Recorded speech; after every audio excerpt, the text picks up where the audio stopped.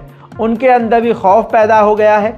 पहले से ही इजराइल की इकोनॉमी इस जंग की वजह से बहुत ख़तरे में हो गई है, डाउन हो गई है। इजराइल के अंदर काफ़ी ज़्यादा उत्पात मचा हुआ है, इजराइल नुकसान में चल रहा है।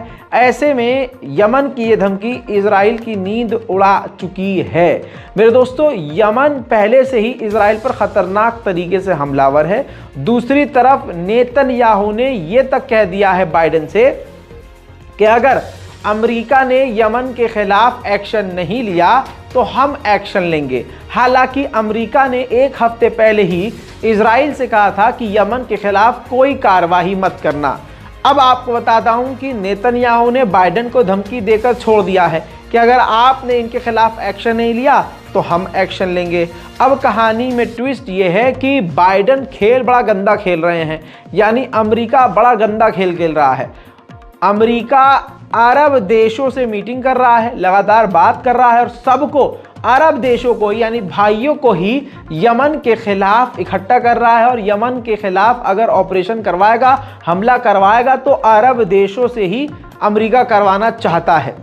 ऐसे में आपको ये बताना ज़रूरी है कि आप यहाँ समझने की कोशिश कीजिए कि भाई भाई को लड़वाने का काम अमेरिका और इजराइल करते हैं। ये उनकी स्ट्रेटजी है।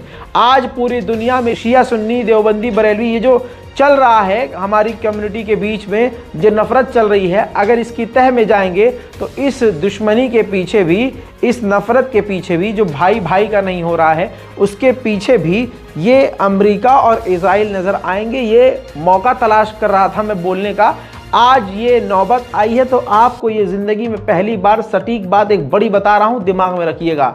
मेरे दोस्तों, आपको बता दूं कि यमन बुरी तरह से अब जंग में कूद चुका है और यमन की तरफ से अब खुलेआम ऐलान हो चुका है जंग का।